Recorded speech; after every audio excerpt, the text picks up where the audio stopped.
الحمد للہ رب العالمین والعاقبۃ للمتقین والصلاۃ والسلام علی سید المرسلین وعلی آلہ واصحابہ اجمعین اما بعد رب اشرح لی صدری ویسر لی امری واحلل عقدۃ من لسانی یفقہوا قولی رب زدنی علما اما بعد فاعوذ باللہ من الشیطان الرجیم بسم اللہ الرحمن الرحیم ان اللہ لا یغفر ان یشرک بہ ویغفر ما دون ذلک لمن یشاء۔ اللہ تعالیٰ کی حمد و ثنا اور رسول معظم صلی اللہ علیہ وآلہ وسلم پر درود و سلام کے بعد آج ہم انشاءاللہ اس باب کی تشریح کریں گے، باب الخوف من الشرک، کہ شرک سے ڈرنے کا باب، شرک سے ڈرنے کا باب۔ اس سے پہلے مصنف رحمہ اللہ نے یہ باب قائم کیا تھا کہ من حقق توحید دخل الجنہ بغیر حساب ولا عذاب، جس نے تحقیق توحید کر لی وہ جنت میں بغیر حساب اور بغیر عذاب کے داخل ہوگا۔ تحقیق توحید میں نے بتایا تھا کہ انسان شرک کو اور اس کی ساری قسموں کو چھوڑ دے، کفر کو اور اس کی ساری قسموں کو چھوڑ دے، نفاق اور اس کی قسموں کو چھوڑ دے اور توحید مکمل اپنا لے، اور اسی طرح بدعت کو اور اس کی ساری قسموں کو چھوڑ دے اور سنت کو اپنا لے، اور اسی طرح کبیرہ گناہوں کو چھوڑ دے، چھوٹوں پر اصرار نہ کرے، اللہ کی عبادت میں لگ جائے، تو یہ تحقیق توحید ہے، تو بغیر حساب کے بغیر عذاب کے جنت میں داخل ہوگا۔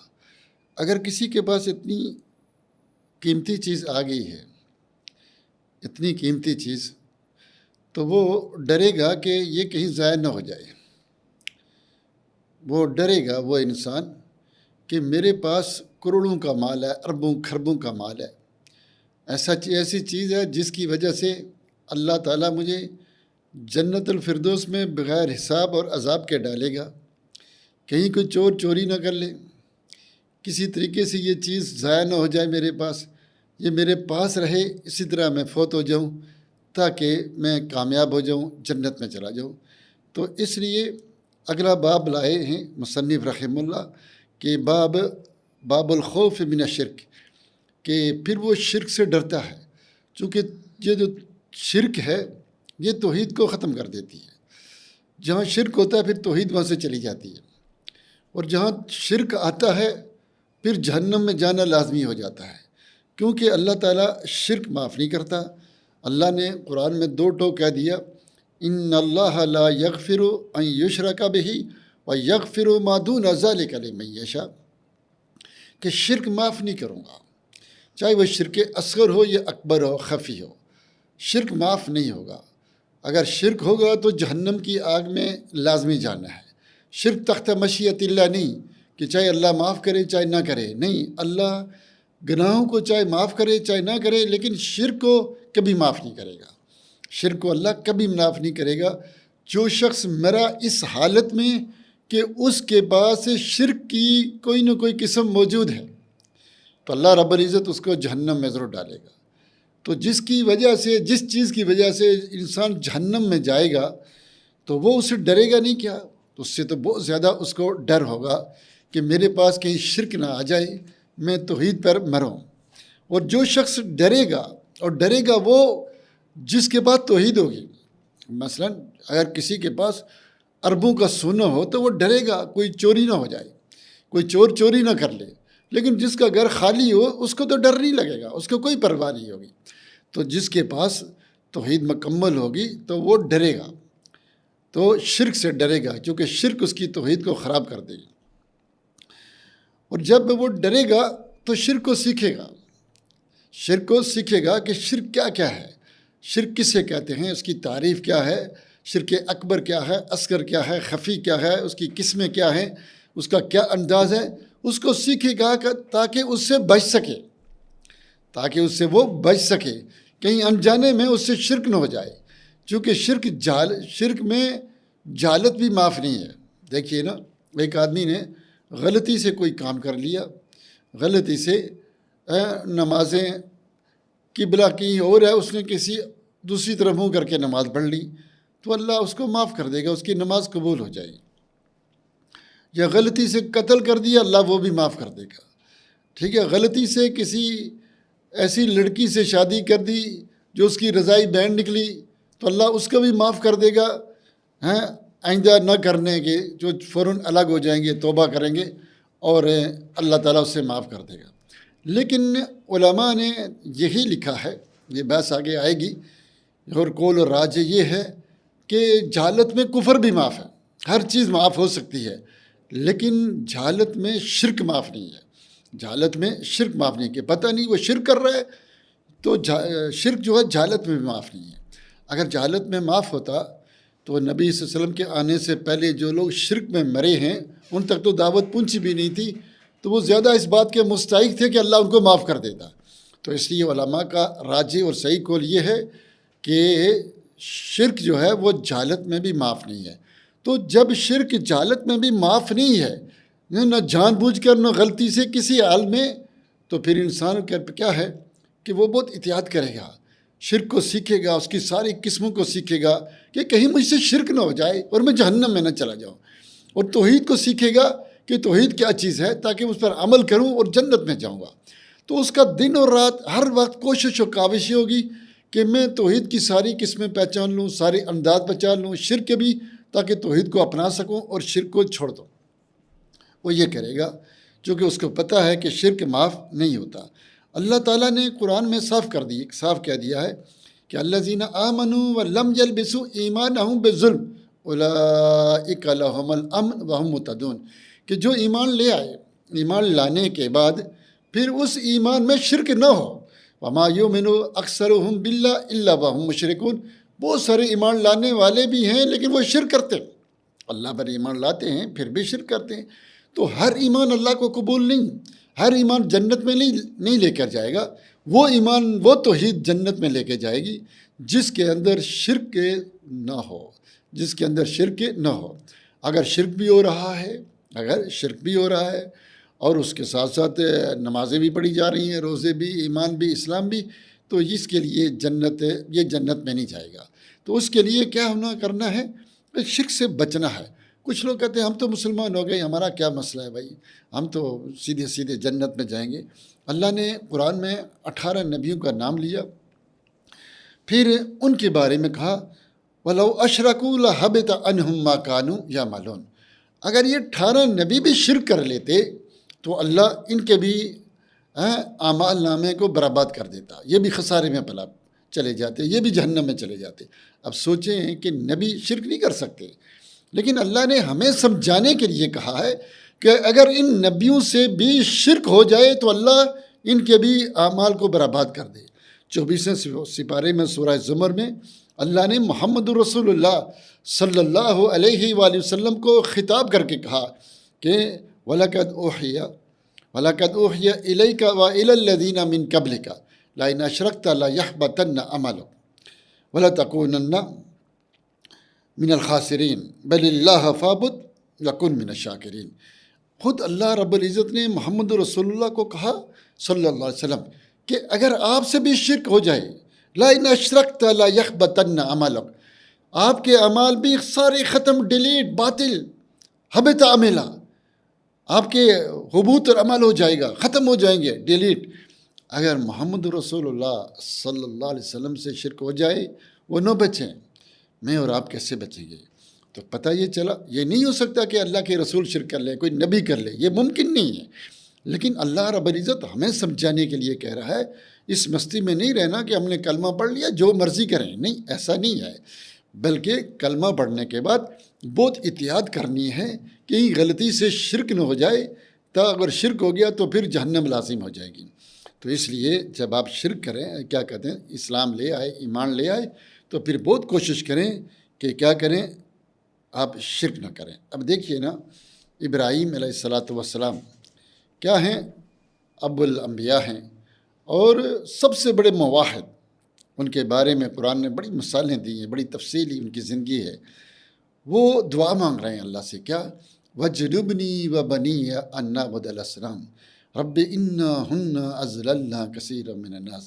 اے اللہ، مجھے اور میری اولاد کو بتوں کی عبادت سے بچا، ان بتوں نے بہت سارے لوگوں کو گمراہ کر دیا۔ جب ابراہیم علیہ الصلاۃ والسلام ڈر رہے ہیں کہیں ان سے شرک نہ ہو جائے، میں اور آپ کہاں ہیں؟ ہماری کیا حیثیت ہے، کیا اوقات ہے کہ ہم نہ ڈرے؟ تو ابراہیم علیہ السلام ڈر رہے ہیں، انبیاء ڈر رہے ہیں، دعا مانگ رہے ہیں، توفنی مسلمن والحقنی بالصالحین، اللہ اسلام پر ماننا، شرک سے بچانا۔ اور اللہ کے رسول صلی اللہ علیہ وسلم اس دنیا سے جا رہے ہیں، اللہ سے دعا مانگ رہے ہیں، اللہم لا تجعل قبری وثنا یعبد، اللہ میری قبر کو میلہ نہ بنانا کہ لوگ اس کی عبادت شروع کرتے ہیں۔ لوگوں کو کہا لا تجعلوا قبری عیدن، لوگوں میری قبر کی عبادت نہ شروع کر دینا، میلہ نہ بنا لینا اس کو، یعنی آپ کو ڈر لگ رہا ہے، آپ کو خوف ہے۔ میرے بھائیوں، میرے دوستو، اگر انبیاء ڈر رہے ہیں، ابراہیم علیہ السلام ڈر رہے، صحابہ ڈر رہے ہیں، تو ہم کون ہوتے ہیں کہ ہم نہ ڈریں؟ اللہ کے رسول صلی اللہ علیہ وسلم کے صحابہ کا یہ عالم تھا کہ وہ کیا کرتے تھے؟ شرک سے ڈرتے تھے، کسے؟ شرک سے، کفر سے، نفاق سے ڈرتے تھے۔ اور ایک ان کا قول ہے، وہ یہ کہتے ہیں کہ ادرک تو، ان کا نام ذہن سے نکل گیا، ادرک تو ثلاثین من اصحاب النبی صلی اللہ علیہ وسلم کلہم یخافون النفاق علی نفسہ۔ صحیح بخاری کی حدیث ہے کہ میں نبی صلی اللہ علیہ وسلم کے 30 سے زیادہ صحابہ سے ملاقات کی، وہ سارے کے سارے ڈر رہے تھے اپنے اوپر نفاق میں کہ کہیں ہم منافق تو نہیں ہیں۔ جن کو جنت کی خوشخبریاں قرآن دے رہا ہے وہ ڈر رہے ہیں کہ میرے اندر نفاق نہ ہو۔ تو میرے بھائی، میرے دوست، ہم میں سے کوئی نہیں ڈرتا، کیونکہ ان کے پاس توحید تھی، سنت تھی، اخلاص تھا۔ وہ ڈر رہے ہیں کہ اخلاص پورا ہوا کہ نہیں۔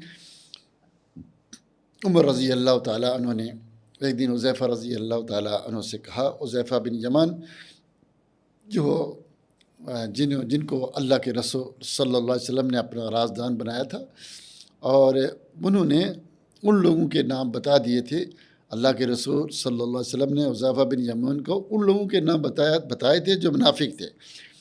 تو عمر رضی اللہ تعالیٰ عنہ نے کہا، انشدک اللہ، میں تمہیں اللہ کی قسم دے کر کہتا ہوں، حل سمانی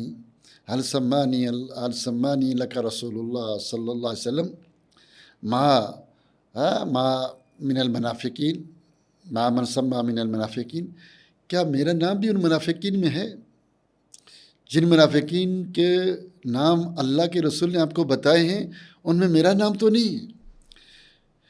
تو انہوں نے کہا، قال اللہ ولا ازکی بعدک احدا، صحیح بخاری کی حدیث ہے کہ آپ کے بعد میں کسی اور کو مزکی نہیں کروں گا۔ یعنی عمر عشرہ مبشرہ، اور ڈر رہے ہیں، اور صحابہ ڈر رہے ہیں، اللہ کے رسول ڈر رہے ہیں، اور دعائیں مانگ رہے ہیں، انبیاء ڈر رہے ہیں، ابراہیم علیہ السلام ڈر رہے ہیں شرک سے، کہ ہم سے کہیں شرک نہ ہو جائے، نفاق نہ ہو جائے، اسلام پر مر جائیں۔ ہم میں سے تو کوئی بھی نہیں ڈرتا۔ ہم اس لیے نہیں ڈرتے کہ ہمارے پاس توحید ہے ہی نہیں، ہم توحید کو جانتے نہیں، ہم شرک کا پتہ ہی نہیں، صبح شام شرک کر رہے، دن رات شرک کر رہے، لیکن پرواہ ہی نہیں، ہم نے کوئی جنت اور جہنم کی بھی پرواہ نہیں۔ اصل میں دیکھیں نا کہ اگر ایک آدمی کلمہ پڑھتا ہے، پھر اس کے بعد کہتا ہے یا رسول اللہ مدد، یا علی مدد، نورانی نور ہے، بلا دور ہے، اور وہ سارے مشرکین والی حرکات کریں، تو شرک کیا ہے؟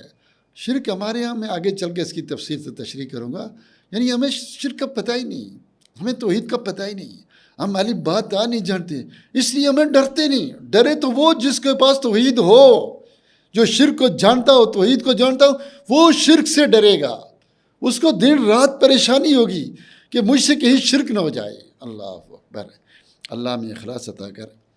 میں ایک آپ کو مثال دیتا ہوں، اگر کوئی شخص ہے، اس کے بعد جیب میں 2 کروڑ ہیں، 1 کروڑ اس جیب میں ہیں، 1 کروڑ دوسری جیب میں دائیں بائیں، اور وہ F18 یا W18 میں بیٹھ جائے یا W11 میں بیٹھ جائے سیٹ پر، تو آرام سے وہ بیٹھ کے سو جائے گا آرام سے؟ نہیں، وہ ڈرے گا کہ یہ 2 کروڑ کوئی میری جیب سے نہ نکال لے، وہ پریشانی کے عالم میں بیٹھے گا، چاروں طرف دیکھے گا کوئی چوری نہ کر لے۔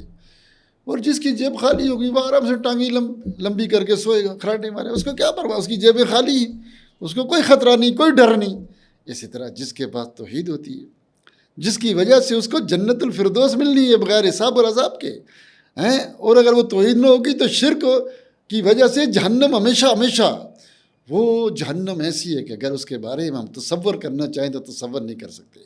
اللہ کے حبیب محمد رسول اللہ صلی اللہ علیہ وآلہ وسلم نے ارشاد فرمایا، اگر اس جہنم کی آگ سے کسی کو نکال کر اس دنیا کی آگ میں ڈال دیا جائے، یہ آرام سے سو جائے گا، خراٹے مار کے سوئے گا، یعنی یہ آگ اس کے مقابلے میں کوئی چیز ہی نہیں، تو ہمیشہ ہمیشہ اس میں چلا جائے گا۔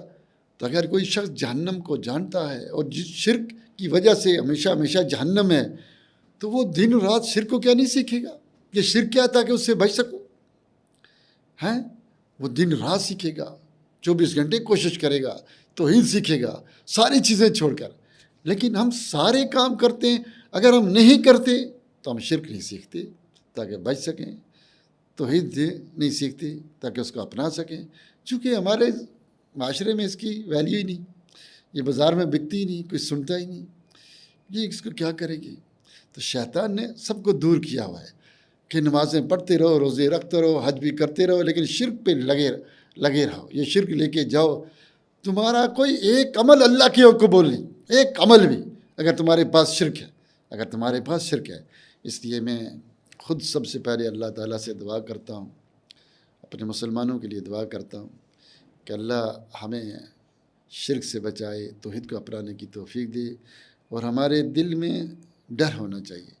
جس کے دل میں جتنا ڈر ہے شرک کا، اتنی اس کے پاس توحید ہے، اتنا وہ شرک کو جانتا ہے۔ جو آپ آگے جائیں گے تو آپ کو پتہ چلے گا کہ شرک کیا ہے، توحید کیا ہے۔ اللہ تعالیٰ ہمیں اسلام پر چلنے کی توفیق دے، توحید کو اپنانے اور شرک کو چھوڑنے کی۔ آمین یا رب العالمین۔ وآخر دعوانا الحمدللہ رب العالمین۔